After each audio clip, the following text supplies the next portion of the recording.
It's time to adjust those shoulder pads, backcomb what's left of your hair, and jump into the DeLorean for a look back at what's possibly the best decade anyone could ever have grown up in. Shall we play a game? This is Bring Back the 80s with your hosts James Alderson and me, Andy Jackson. Happy New Year! Oh, mine worked. Oh, I smell it. Oh, that's a good one. Is That's it? a proper good crikey. one. Hello. I've got a smoke machine. Be off your face on that one. Yeah. Oh, dear. They used to have, in the 80s, they had written on the bottom, don't touch your face, which I always thought was disastrous. Party poppers, keep away from eyes and ears. Do not dismantle. See package for instructions. Yeah.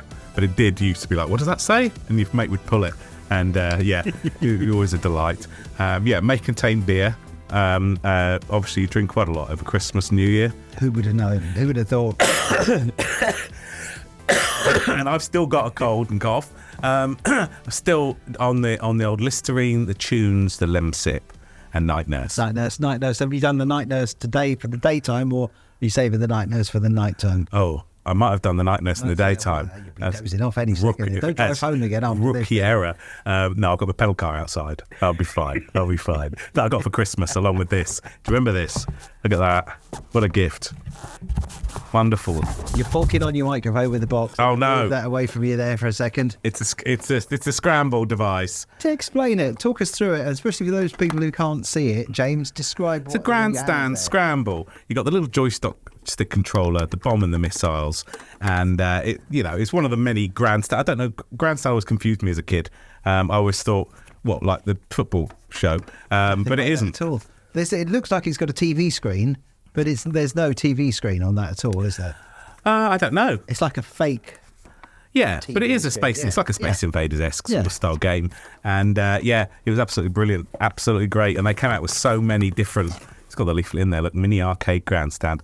Came out with so many different games. A handheld electric games grandstand. A real success story. And great Christmas present. Thank you, Santa. I've just got a mental image of you one day going to Antiques Roadshow with Scramble there, turning it up and having it proudly displayed and that. Funnily enough, in the recent Antiques Roadshow, which I watched because I'm old, they did do a whole episode on toys and electric games and stuff.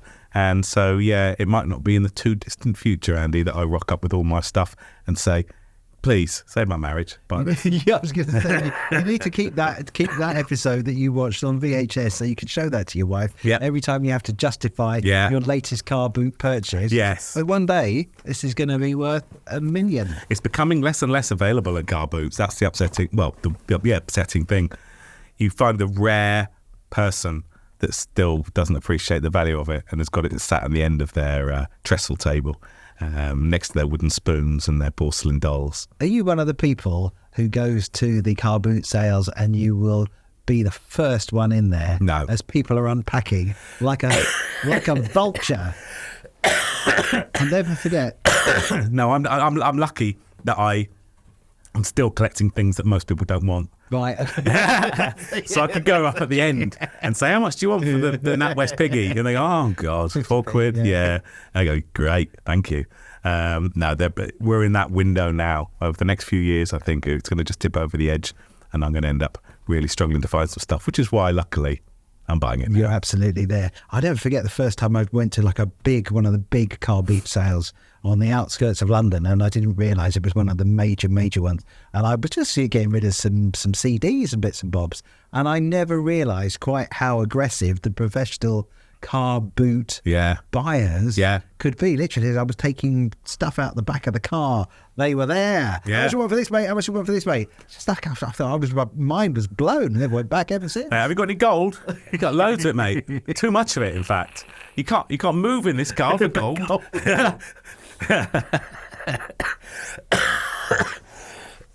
Excuse me. I reckon by the time we've edited out as much coughing as we can on this, each of these mini podcasts is going to be a tiny mini podcast. No. Tiny mini. Just to let you know what's going on as well, just in case you're wondering, with a couple of sort of like mini podcasts, just to tide you over between now and the new. Well, we're in the new year. Yeah, February, now in January is the word I was looking for. That's the word. We're taking a short break for January, and then we're going to be coming back with season 2. Season two. The sequel. The sequels never work. No, there is. Back to the Future, obviously, best sequel of all time. But yes, yeah. And if people do want to have little top-ups and remind themselves of how beautiful a podcast this is, Andy, then of course they can go back and watch all the extra episodes and extra bits on the end of episodes by subscribing for 99 little pence. 99 pence. You can't go wrong for 99 Silly. pence. All those Brucey bonus bits as well that maybe you've still yet to sample. Yeah. Just head over to the website, bringbackthe80spodcast.com. Opens it all up. 99p, piece of cake is so easy. Yeah. Even us two old coughing men can manage to do it. Did you want to have a slip into my lunchbox surprise? James's special lunchbox surprise. James's special lunchbox surprise. Look at this. So the Transformers lunchbox is out. Yes. Inside. Well, it's all about New Year's, and it's all about, that time between Christmas and New Year. And I know because of the way you are, about now, you'll be playing that Ferrero Rocher jingle about now when this plays back. Because it's all about the Ferrero Rocher. During Christmas and New Year, New Year's Day, people coming over, you've got so much of extras left over that you've got to get the Ferrero. I was hoping that they would be on a tray, James. Well, they're in a lunchbox. I think that's better, isn't it? I think the advert would work so much better if they just walked out the lunchbox. Oh, what are these? Ice gems, and some party rings, but they're in little sizes. Now I can see something has definitely changed since the 80s as well, because back in the 80s there was no such thing as calories. No. Back in the 80s there was no such thing as people eating too much of the wrong kind of food. No, exactly. We were all skinny all the time in the 80s, but now they have to put a little calorie count on this saying 92 kilocalories. And of course. The word is in the killer, isn't it? Yes, it is. All killer, no filler. Yeah. So we can always taste them because obviously you've got these things left over. I'm having a real trouble here with my earpiece. I might have to leave it. Leave it dangling. Leave it dangling. That's what I say. So yeah, we've got ice gems. And I don't know, they don't look the same. Do you remember ice gems? I do remember them, but they certainly smell the same, though. I would say they smell the same. I think they've got smaller, as most things do. But this one is a little basically it's a little tiny biscuit with a bit of sugar on the top of it. They don't taste the same at all. A lot sweeter. Are they vegan, though? Ooh, Christ. That's the most important They've got a real question. chemical kick to them at the end of it. It says on here, natural flavourings. No artificial colours or No. flavours, so there's your mistake straight away. You see, that's the problem. Fill it with artificial. Do you like them? It's got a weird taste to it in the end. No, It's almost like, they don't taste the way I remember them, No. but it almost tastes of meringue. It's got that sort of Well, I guess meringue that's what taste, that is, really. Is it? Maybe. I don't know. Party rings, I'll give them a spin because I always used to like a party ring. Party rings and ice gems were pretty standard fare, weren't they, for the old... Now these have got tiny, Well, yeah, but there are mini... mini buns. They're the same. Yeah. They're lovely. But the ice gems, no thanks. No, thank you. Not too shabby at No. all. Nice. It's nice to have the little party foods. Ferrero Rochers, I was never a fan. Help yourself to Ferrero Rocher, by all means. Am I allowed to open the box? Oh, yeah, it's not an 80s box. I'm not going to... I never know, James, because I nearly opened something once. And I know. You went mental. Well, I'm easily mentalised. Is that the They've phrase? made these childproof, haven't they? They have, so There we you go. may Oh, stop. then here we go. You're in, back then. I'm in there. Right. There we go. You have to let me know if they've changed. I don't think I ever tasted an original one. See, they've made them this too childproof to get in. It's like bloody... You need your carer with you. Isn't it? It's like... You all right, Andy? Did you want the Ferrero Rocher? Are you gonna have one? I've never had one, so I don't Don't know. tell me you've never had a Ferrero. I really don't think I've ever had one. What was it? You'd never had one before of the other day when we were doing a podcast. Oh, You don't know. You think you'd said I've never had one of these before? Anyway, here we go.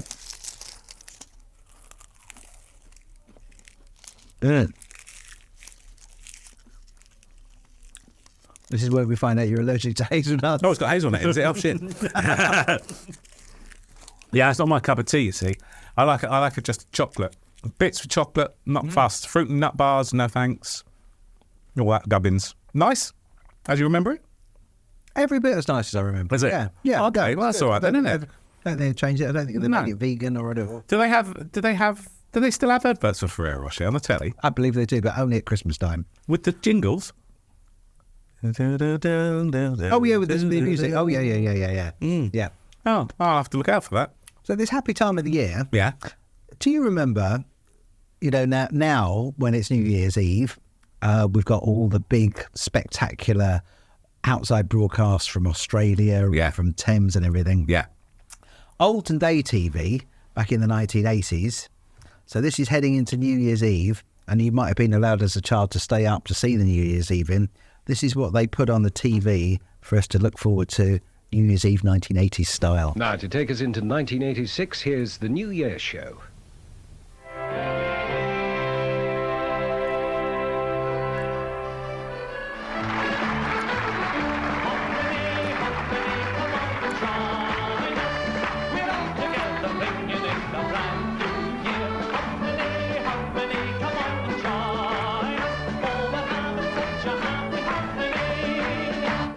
See, now that is pretend outdoors they're in. Yeah. And as a child, what could be more disappointing than people doing Scottish dancing Yeah.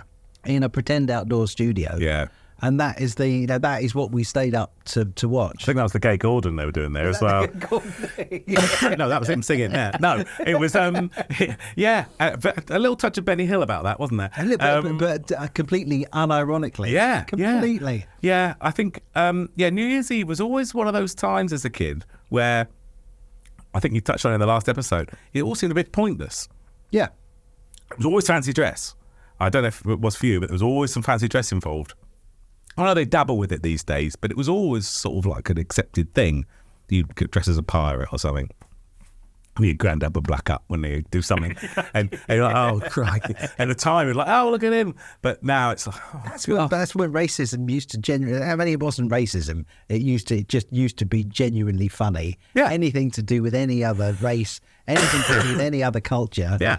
We had no inkling. No. Of what was going on. So we didn't realise, obviously now we do realise, Yes. that we were obviously being incredibly horrific. offensive. Yeah. Horrific. And you look at the photos, you're like, who is that? No, that's Barbara. That's your Auntie Barbara. Remember I was saying in the, Last the Mohicans. in the last one, isn't it a shame that there's no video of us from the 80s? Yeah. Probably a It's good best. job, isn't We'd it? all be For the best, cancelled, yeah. wouldn't we? Yeah, I think I remember I was in Treasure Island, and there was a lot of face paint going on there, and it's and that was it. That was the 80s. I had a fake eye patch and fake leg, and a parrot or something was going on. He was my assistant's pet on my shoulder, just helping out. But yeah, it was also unthought about. That was the thing. We never considered what we were doing with fancy dress. It was always just, you go as that one and go, that's a great idea. Yeah. Never thought about it. Never theme. There was never a theme. No, never a theme. But you never thought if it was wrong or right either. No. So it was like, just chuck it on, get that dressed like that, and your auntie would turn up in stockings and suspenders and a basque for a laugh, you're like, what's happening here? Oh, she's from Moulin Rouge, or whatever. It's like, what's she a can girl? Great, she's 64. yeah, random. And as a kid, you wouldn't really get involved in it. You might have a sheet over you with some eyes cut out or something, or you just have I don't know what you'd be, but you just sit in the corner, tired and sleeping. It was, I was going to say, it was the New Year's Eve was for the grown-ups. Yeah. It hadn't been to, the kids had their Christmas Day, Boxing Day as kids. And so I suppose this was the time for the grown-ups to do their grown-up things. And you'd go to sleep on the coats. Yes. In the spare room. Yes. It was always why did the coats have to go on the bed in the spare room? Why could the coats just not be hung up like coats? Well, because you had about 6 hooks. Do you remember those different multicoloured balls? There was like a blue, yellow, green. And so you'd have 6 hooks, 43 people, and the walls weren't made of stern stuff. So you'd hang up the first few, and then the rest would have guffed up the stairs, and you'd be told to take them upstairs, and you'd have about 83 duffel coats. There's only 40 people there somehow. And you'd have to just go and sleep, and it would be on your bed, of course. So you just have to sleep on them. But it would be, I mean, this maybe it's like a repressed memory that's coming back. But we were so starved of entertainment, it was exciting to go and sit on somebody else's coat. Yeah. I'm just nestled in there. Or you just sit on the stairs and look through the banister at what's happening downstairs in the party. And just, I was an only kid, and sitting on the stairs was very weird because I grew up in a flat.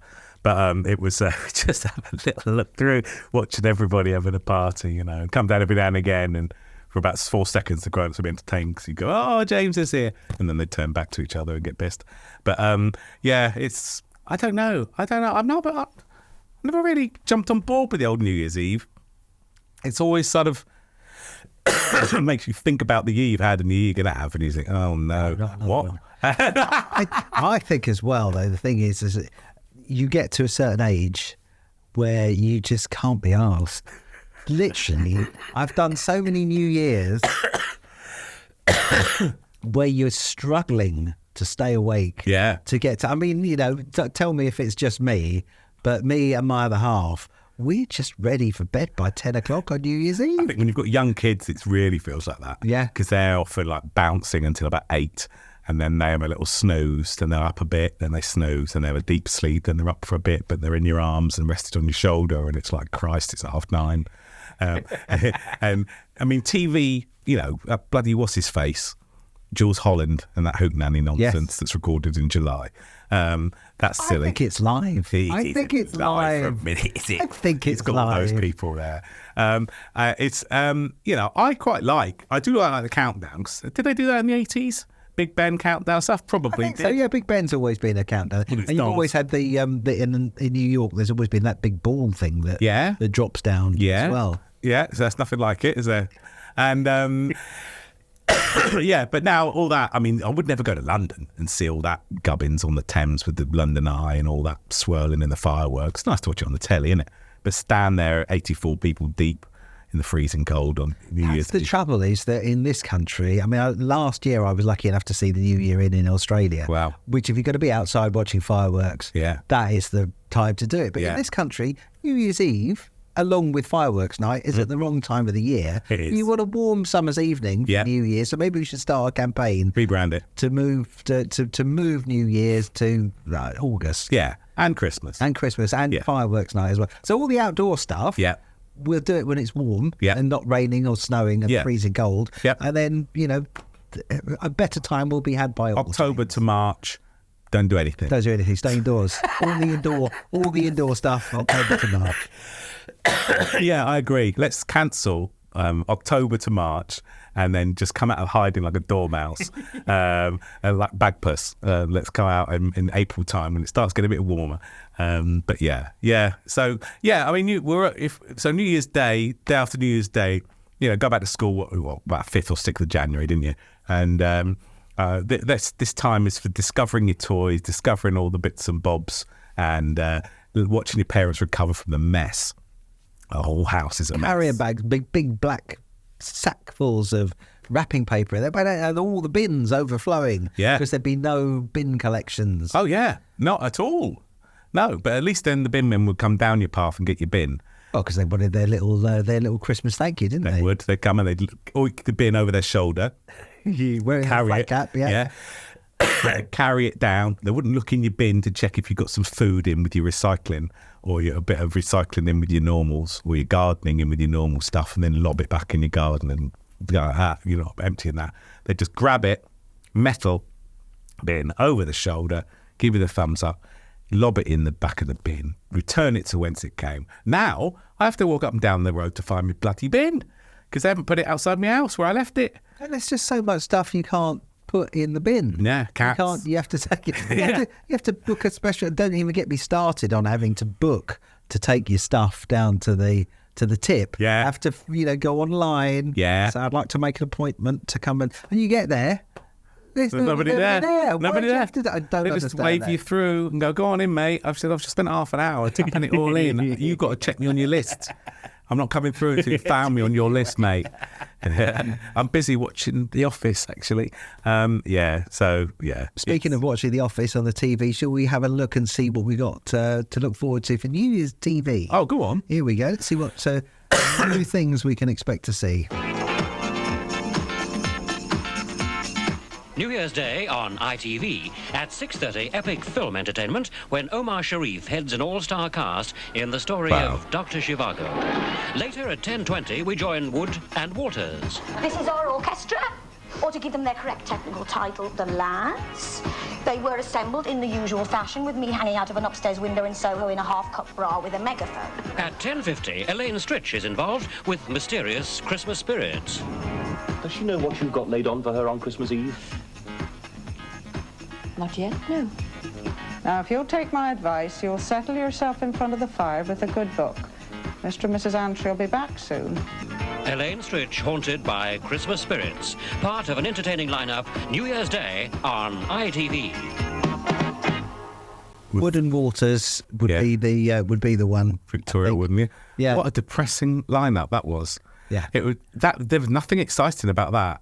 And also the fact it's New Year's Day, but they're running something about Christmas. Yeah. On New Year's Day, they're doing like Christmas Eve programming on New Year's Day. Quite strange because Christmas was always way, and that was like, and here we are. So they've used all the good stuff up. Yeah. And they've just got the dregs, and I suppose they were hoping that everybody's going to be so tired and so hungover that just as long as the telly's on there's background noise there. I always thought that some of the shows that you'd watch for grown-ups always seemed to struggle to do the transition from theatre to TV, because it was all, there was so many actors came from the theatre in the 50s and 60s to move into TV. And you look at some of those things there, and there's some of their actions when they're glancing at the camera. You think, oh my goodness, they're really overacting here because they've just come from the theatre, darling. And then when the 70s and 80s hit, and everybody'd moved out of theatres onto TV, you were watching something, and this is ghastly, just awful acting, overacting. Yeah, but they don't need to. You're fully lit. It's fine. Everyone can see you. You're only 6 feet from the furthest person away. Don't worry about it. Yeah. Oh, what horrible, boring. I mean, New Year's Day telly now, at least, as we've said, you got 1,000 channels. You'll find something. I mean, all right, it might be from the 80s, but you get a better choice than that. I didn't even know Wood and Walters did a show. No, I didn't remember it as well. Yeah. And, to be honest, though, we just watched what we were given. Yeah. That was it. Yeah. Your 4 channels. Yeah. There was 3 or 4. 4 in the mid-80s. Yeah, mid-80s. So that was it. We had to just be grateful for what we were given. Yeah. Yeah, but to be honest, you'd sit there and watch it, or if you had a remote and could mute it, you could mute it, have a chat, or just turn the volume down. And, it was a family gathering anyway, wasn't it, around the telly? So you'd often have a little chat as well, a little catch-up. There's a thing as well, isn't it? It's like the TV is like the other person in the room sometimes, isn't it? Because a lot of that nonsense that was, to be blatantly honest, was nonsense. You would watch with the volume down. Yeah. Just to have the flicker, just to have the colours moving around on the screen. Especially after the early 80s when you changed it from black and white telly. It was a real impressive bit of decoration going on. Yeah, when did you get colour TV? Do you know? I remember coming home from school. I couldn't tell you exactly when it was, but no announcement had been made. Oh, and I went into the sitting room, as we called it, of course, and there was a new telly, and one of the knobs on it was colour, and it was you could turn the colour up and down, and at that time, all I wanted to do was spend hours just turning the colour up and down. Why would you ever need, we don't need to adjust the colour. No. We never say, just turn the colour up a bit now. Yeah. Never need to do that. No. But there was, along with the stations to watch and the volume, quite useful. How much colour would you like on your colour telly? Yeah, I know. If you go into your telly now, you can go deep into the menu to find a way of balance and brightness and saturation and God knows what, and make it weirdly more intense. But yeah, I know what you mean. It's Can I just say though, I mean, that big improvement from when it was better in the 80s, there were no menus and sub-menus. Yeah. Everything was there. It was just a great big fat knob that you turned. And that was it. Charming. You didn't have to, if you wanted to change the channel, you would go clunk or press, Yeah, and that or will tune. be it. Or tune it. Tune it through, it'd go all white noise, and then you go, there it is, it's there, stop. Like, slowly turn it back. Yes, it's funny. I often wonder, and I don't know if you can do this with DAB, but the joy of being able to rewind, especially at our age, where you go, what did they just say? Because a lot of mumbling goes on telly, Andy. And the wife's deaf and blind. So I'll be like, rewind it back, play it again. She still doesn't hear it. Re-record, not fade away. Just keep going back. Get it that time? Put the subtitles on, will you? Okay, fine.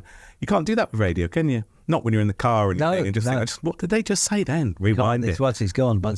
Yeah. But the thing is as well, I think they deliberately record things muffled now. As well, either that or my ears again. Yeah. But there is on my telly, there's a thing where if you go deep enough into the sub menus and you rewind and you go back 10 seconds, it will say, do you want by default the subtitles to go on? Yeah. Because they know that if you're just rewinding 10 seconds, because you couldn't bloody hear what they were saying. Ah.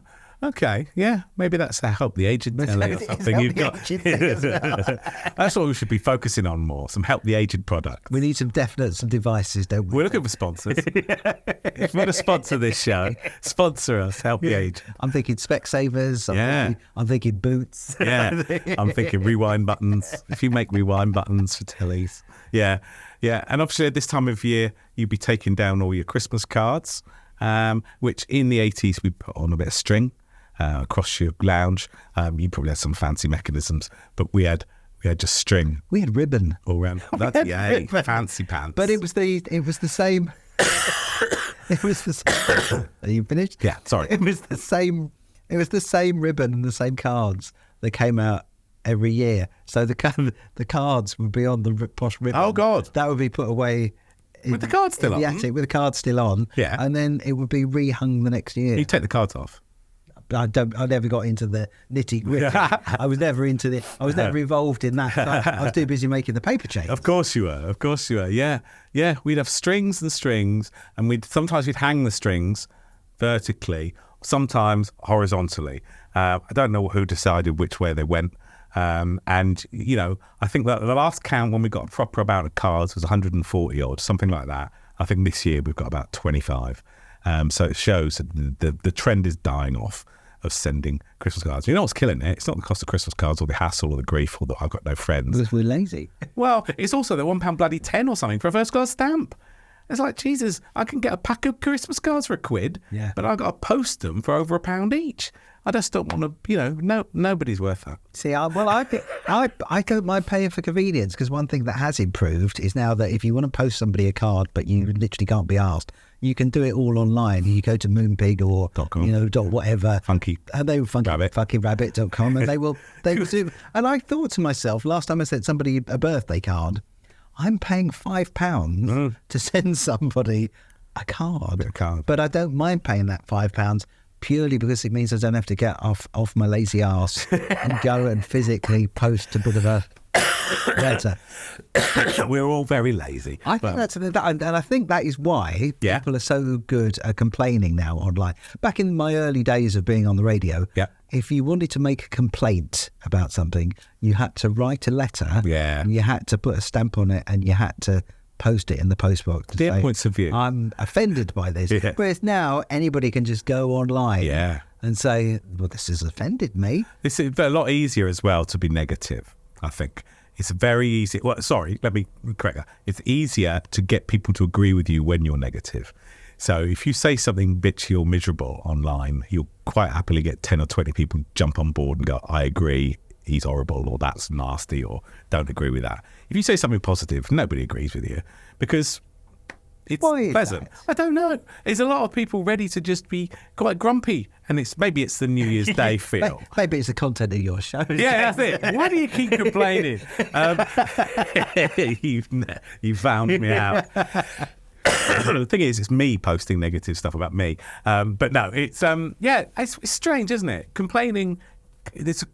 People are quick to jump on the bandwagon of complaining, but not so quick to jump on the bandwagon of being positive and joyous. And I think at this time of year, Andy, you need to be positive. Should be our New Year's resolution. Then we will encourage people to be more and more positive. Yeah, of course, and celebrate New Year's. Way. Oh, that was a good one. That was a good displayed all over everywhere. So yeah, one thing I always, when did Xmas happen? instead of Christmas? Do we know? No, when it turned into Happy Holidays, I think it was an American thing. Was it a 90s, 80s? I think it was 90s? probably late 80s, because you had Home Alone was all about Christmas and about happy holidays so much. But I think it's just, I don't know, to be honest. That X seemed to crop up during my childhood, I'm sure, at some point. And I don't get it, because it's a cross, but it's not about the religious element, is it? But you don't replace Chris with an X in any other thing, do you? His name is Christ. Yeah, that's it. Must be a bag of X's. It's just not, is it? It's my mate X. It's weird. It's a weird replacement. Somebody will know. Somebody will know. Why are you replacing the Chris with the cross? Yeah, they'll let us know. If you want to communicate with us, as we always say, so many different ways of doing it, but all those ways on bringbackthe80spodcast.com. Now then, I'm going to show you a little news clip of something to look forward to in the coming year. Oh, thank you. And it is something we've talked about the way people have changed. So have a little look at this and see if you can put two and two together and see how we've all changed and why that might be. Hello again and welcome to another News Round Extra. Today we're going to look at the latest burger boom. It's just beginning and it's a battle for the money that you spend when you pop out for a meal. It's a multi-million-pound gamble, and whether it works or not depends very much on you. The once humble hamburger is the centre of it all. The burger barons are about to spend over £40 million this year on getting you and your families into what they call fast food centres. But for this massive investment to pay off, you've got to change the way you eat. It'll mean less home cooking and more trips out. And this is what you'll be buying, whether you eat in the restaurant or take it away. Almost all the companies give out this kind of box with the hamburger inside, and of course all the relishes inside the hamburger. The chips, well, they're called French fries, and even they too come in special packets, and it'll all cost about £1. Well, John's been finding out more about the British fast food revolution. So anyway, that's where John Craver goes off to find out about the thing. But that was just going into 1981. So that was at the end of 1980, going into 1981. And that was a programme teaching us effectively what a hamburger is. You won't be finding me eating that rubbish, son.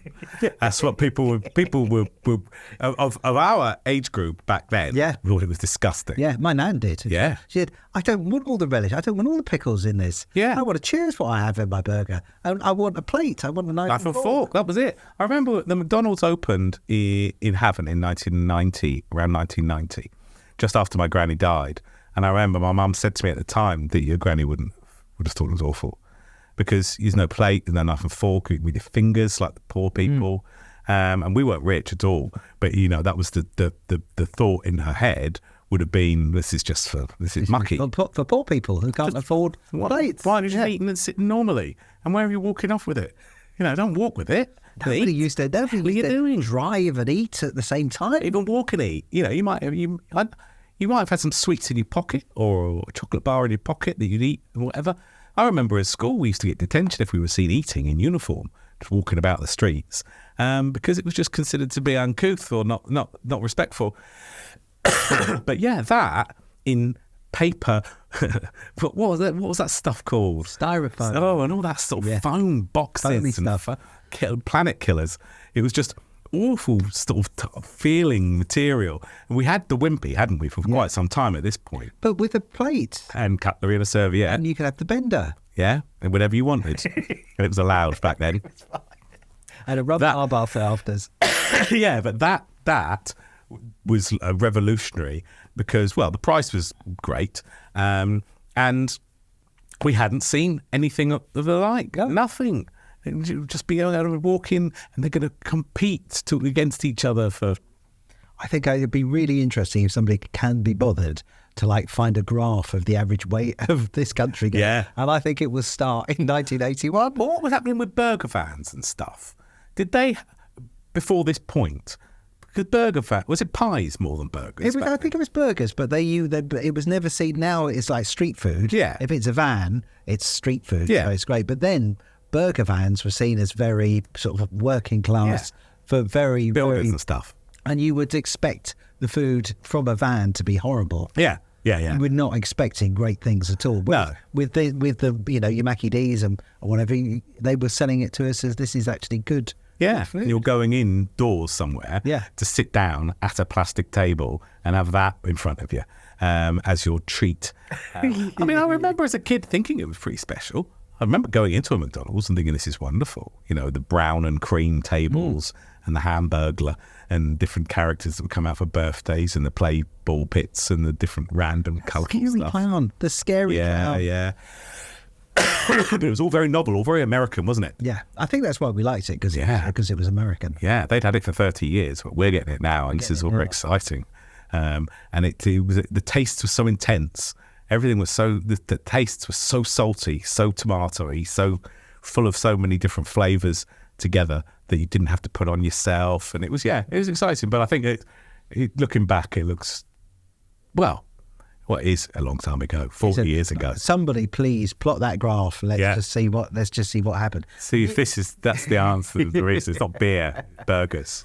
We're nearly at the end of this special extra New Year's Day edition of the Bring Back the 80s podcast. I'd just like to give you, as we end in our way of saying, please, do go to the website, subscribe. If you want to be a VIP subscriber, 99p for all the extra good bits as well. This is how the telly closed down. I used to turn the telly off. Yep. This is at the end of 1981. And I think this is just so laid back, so quiet. What's your piece for this piece?